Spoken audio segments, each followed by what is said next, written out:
Hi, I'm Robbin Miller, host of Miller Chat. Today is my 24th year on Miller Chat, and I'm so thrilled to be with Jay Cohen. He's the owner of Angel Hair Alpaca Farm. Welcome, Jay. Thank you very much, Robin. And as you see here, we have the alpacas happily eating their hay and curious about why we're here. So thank you very much for letting us come on and talk about the alpacas. Oh, the alpacas, and I am happy to have you here. Thank you. So tell us a little bit about them. I was reading about what they are and what are they, and how are they different from a llama? Oh, well, we've been doing this for 17 years. My wife had always wanted to raise alpacas, wanted to raise anything, and she settled on alpacas. It was a bit of a surprise to me, but we took out our woods, we built pens, we created our alpaca farm. And alpacas are very different than llamas. They're much, much smaller. They are one of the premier fiber animals in the world. Alpaca garments, socks, things like that are superior to almost everything you could get. And they're just these delightful, sweet animals. Llamas they're bigger, they tend to be more aggressive, they're more territorial, and so they use them as guard animals, and they're not generally used for fiber animals like alpacas. These were actually domesticated animals thousands of years ago. The natives in South America were not allowed to wear vicuña because it was the fiber of the gods. And the kings and queens could wear that, and the peasants had to wear llama, and it wasn't very comfortable back thousands of years ago. So they actually domesticated the alpaca, which was a cross between llamas and vicuñas. Oh, interesting. And how many are here today? Well, we're down to 14. Okay.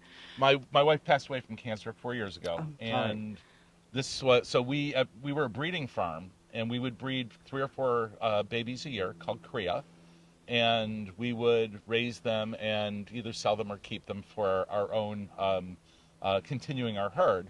And we were up to about 35 animals, which was about our maximum at one point for this property. And we were a show farm, so we would actually go to national shows, and we were pretty successful for a small farm. Now, I know they also make good therapeutic animals. What role do they play in that? Well, if you can see, there's just these very, very sweet, docile, curious animals. I see. Hello. We take them to schools. We've taken them to nursing homes. This weekend, I'm actually at a memorial service for somebody that loved alpacas, and so we'll just bring them to mingle with people. And we start training our alpacas to be social when they're about a month old. And we get them halter trained. We get them used to being handled. We actually do performance training with them. They actually can do obstacle courses. Wow. So you guys, you know how to exercise. Good for them. Yeah. So when they're around people, they're very social and well behaved, usually. And they're still animals. Oh. And you also said you bring them to weddings? Yeah, we've been to a few weddings, and we were actually at this very cute Victorian wedding, and we had 2 of them in spats and collars. And people all, during cocktail hour, just hung out and pet the alpacas. It was pretty delightful. I see. So right now they're eating. Well, they're ruminants. Ruminants, okay. So they're quasi-ruminants, technically. So they actually have a 3-chambered stomach, and they need to actually eat most of the time. And they're actually very low eaters. So one of the reasons why we raise alpacas is they're an environmentally sound animal. They eat and drink about half as much as a sheep or a goat. Their fiber, though, is one of 12 animals in the world that have hollow fiber. So it's not a solid structure like wool is. And so it has a lot less keratin. It's almost smooth like a straw. Oh, wow. And so it repels water. It keeps heat on the inside. It's about 4 to 5 times more energy efficient than wools. It wicks 4 times more effectively. It's about 3 times as strong. So you can make these very thin, lightweight products that are extremely comfortable for people. It's considered to be naturally hypoallergenic and antibacterial. These guys will roll in the dirt, and then the next day, the dirt just falls off of them. They don't have lanolin. So it's a superior product, but they also, because they eat and drink less, in areas that are running low of water, they're also fussy eaters. So they'll actually only pick the tops of grass. Right. You can't really tell here because we have rocks. Right. But But in most places, if you had hundreds of alpacas, you still have grass on the ground. Mm-hmm. And if you had sheep or goats, after a few months, you'd have no grass. You'd Right, have of to course. replant, rewater. Mm-hmm. So in countries where there's water deficiencies, alpacas have become a strong alternative to raising sheep or goats. So you're starting to see alpacas in Australia, South Africa. Wow. You're even seeing them in Scotland and places in Oh. Europe that were very traditionally sheep country. So they just have delightful. They're just delightful. If you've never worn alpaca socks or alpaca products, they're the most comfortable thing you'll ever wear. They're just really, really great. So they make good lawnmowers? Um, Not as much as you would think. They're very fussy, so they'll pick. They're very picky eaters. Right. And so they're kind of munching here. But we actually got new hay yesterday, and they're very excited. I see. It's a little different than the previous hay, Uh-huh. so they're very excited by it. Well, I can see they're very happy guys. Hello. So, do you have any babies? No, we actually stopped. We stopped breeding Uh-huh. when Maureen got sick, and so Magic here, the black one, is actually our youngest, and he is about 7 years old. And how do you know which is a male or female Well, or all the non-genderless? males are down here. We have Oh. females. All the females are on the top of our property. Oh, okay. We have high-level championship females. Oh. So in the alpaca industry, bloodlines and it's actually the most scientifically bred animal in the United States. We have hair sample, tissue samples, and blood samples of every registered alpaca in the country. Wow. They do an annual database, genetic database, and you can actually pick through the database to determine with a higher percentage of confidence which animals are going to give you high-level breeding. And so it's a very scientifically bred animal. And so over the last 30 years that they've been in this country, Right. we've really developed the best alpacas in the world in the United Oh, good. States. The quality is absolutely, near the top of what you can get. And there's very few low-quality animals being bred anymore. And they're very healthy. The breeding stock is a very healthy breeding stock. Wow. And they're just this happy, Yeah, I could tell. happy, strong animal. Yes, and of course we'll get some photos of the females up there behind us. Sure, of Yeah. course. And how many are in there? We have 7 males and 7 females right Oh, now. okay. And Hello. and I keep thinking, if I retire in the next couple of years, maybe we'll have some babies. I don't know. Uh-huh. And does the veterinarian school in Grafton, do they come and No, not really. I mean, we've actually shared some when they do research or testing. So alpacas were not a very highly known animal. I mean, they've been bred for thousands of years in South Right. America. But in the United States, up until 10, 15 years ago, there were very few vets that could work on them. They just didn't know the animals. But now there's been this explosion. There's alpacas in every state in the United States. They started with 35 years ago. They brought in 1,500 of the best alpacas in the world to the Wow. United States. Closed importation as an agreement with the United States government, Oh. so they would be considered to be domestic animals and not exotics. Oh, okay. And because of that, there's now about 1.5 million alpacas in the country. But that's actually behind many other countries. Wow. The supply chains in the United States have been really, really Yeah, of difficult course. over the last couple of years because, first off, demand is getting higher and higher, Mm-hmm. and there's not enough more animals. But many states, New York, Pennsylvania, Ohio, many of the old industrial states are starting to promote turning back into agriculture. So they're creating huge tax incentives to bring land back into agriculture. And so alpacas is one of the leading areas of that. So you're seeing these states that are really kind of blossoming with alpaca farms. When the kids come, do you have a kid area for them, or they just come with their families and? No, I mean, people come and they just kind of play with the alpacas. They can hand feed them. Alpacas are delightful to, they love food.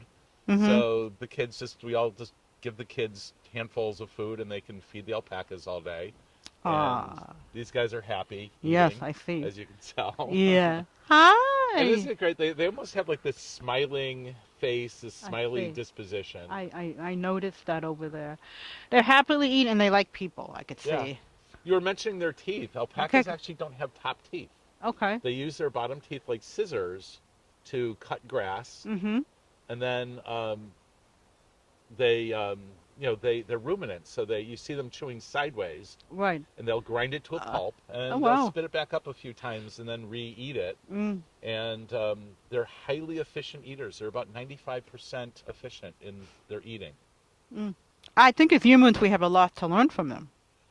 They are pretty remarkable animals. Yes. You know, their fiber is outstanding. Mm-hmm. They are useful animals because they are they're a strong meat animal in South America.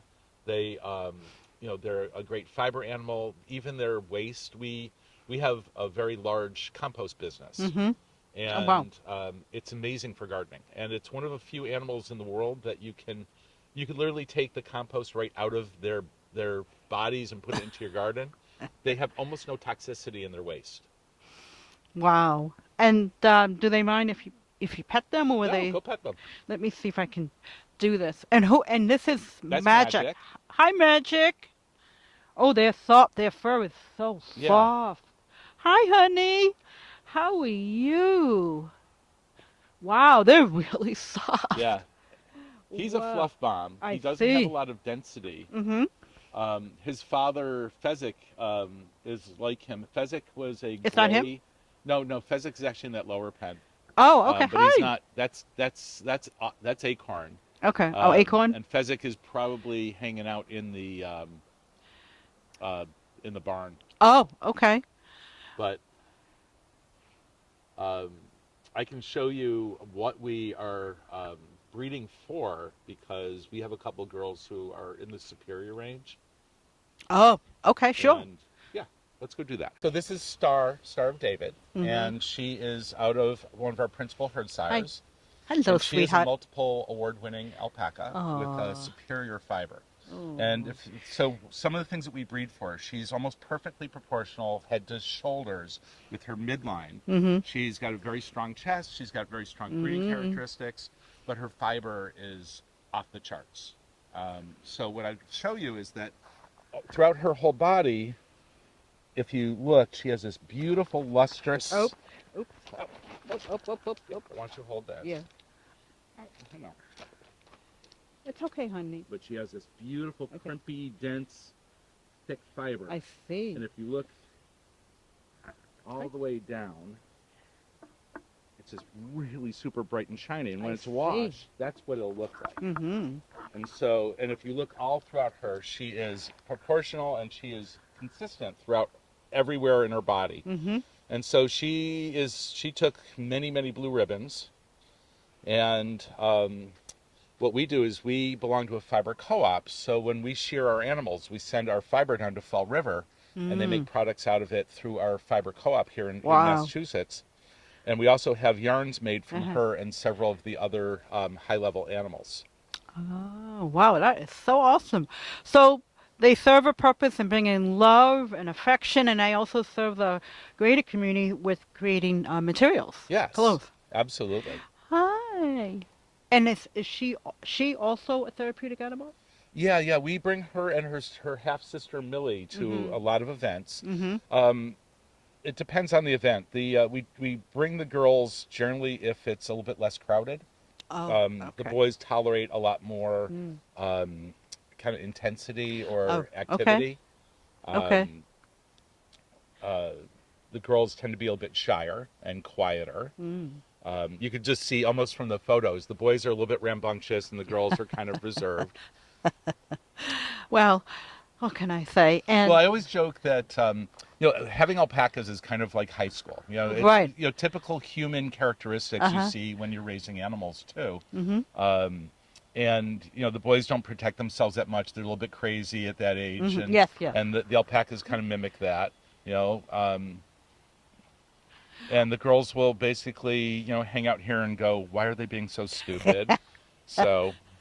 But they're never together, boys and No, girls. well, if we're breeding, yes. Okay. So alpacas want to be pregnant for pretty much their entire lives.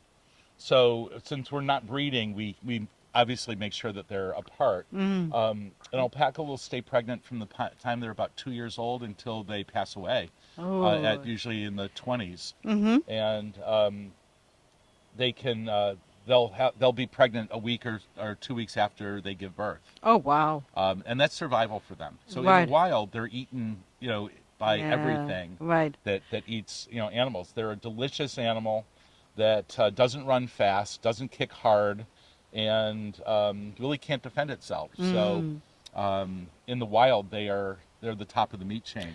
Ooh. But in here, obviously, we protect them and they have great lives. Wow. And you got roosters? We have chickens. Chickens. Yeah, Okay. we got chickens for ourselves. Uh-huh. And but our chickens have gotten old, no more eggs. Oh. So I probably will pick up one or two more, but the chickens are pretty tame too, and Yeah. so kids can actually go and pick them up and walk around. Oh, with them. really? Yeah. Oh. Well, I guess with the egg shortage, a lot of people have gotten chickens. Yes. Yes. Well, Grafton had a huge chicken bylaw thing a few years ago. They spent 2 hours talking about chickens and then passed a $71 million school in 15 minutes. Oh, wow. It was quite the meeting I can imagine to talk about chicken. for 2 hours. Amazing. So what would you like to share next about these the alpacas? Well, you might want to find out what the end results are. Okay. And what we make out of them, Yes. which is so beneficial and useful. Of course.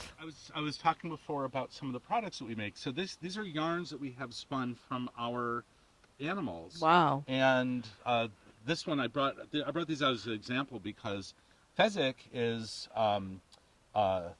was out of the black one magic, and you can feel how soft that is. God, yes. Oh. And Star is our champion Ooh, female. Yes, yes, yes. And so this is just absolutely gorgeous, and It's the beautiful colors.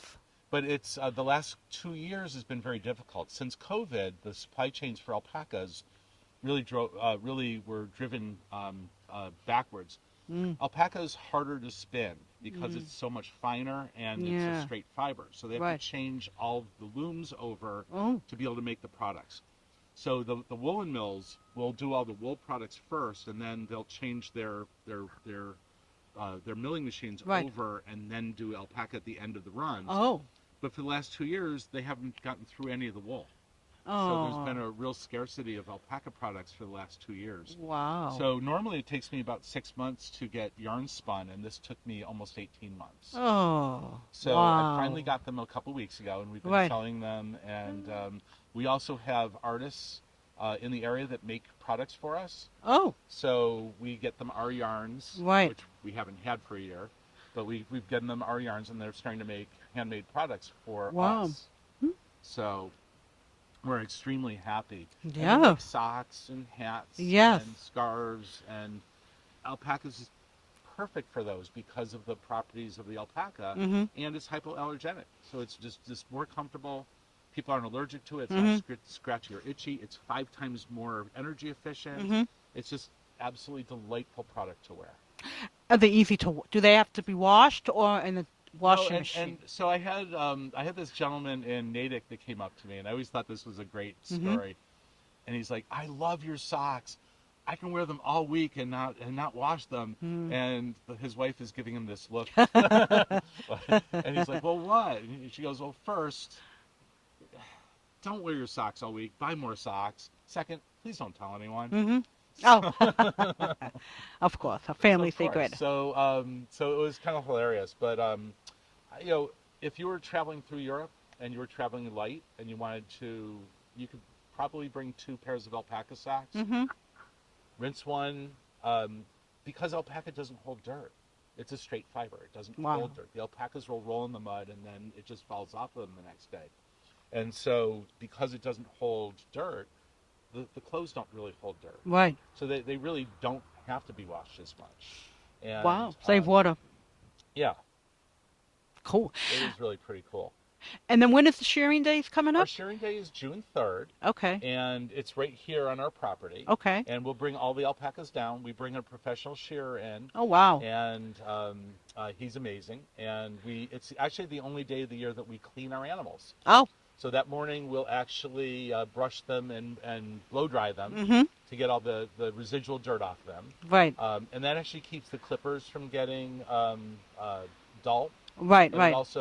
it keeps when we send our product in for spinning, Right. we're not paying for them to clean out Of all the course. dirt. Wow. So, Wow. Amazing. And all the cars can all fit up here? well, no, we park across the street. We park at the Oh. Miller Museum.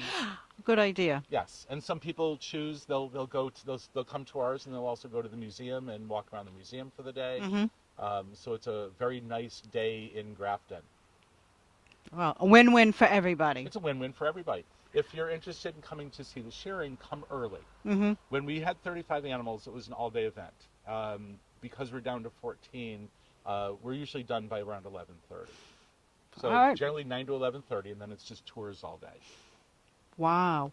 Well, I thank you very much, Jay, for Oh, you're very welcome, Robin. speaking to It's me been a today pleasure. about the Angel Hair Alpaca Farm here in Grafton, right behind the vet school. Yeah. And we're open through the year too, by Okay. arrangement. If people want to come and do tours, or if they want to come and buy product, our phone number is posted, and it's Mhm. also on our website, angelhairalpacas.com, and people can also buy products through our website. Mhm. But we do, we're happy to have tours, and the alpacas absolutely love visitors. They absolutely love children. I can tell how excited they were See? to see us today. All right. Well, thank you very much. You're very welcome.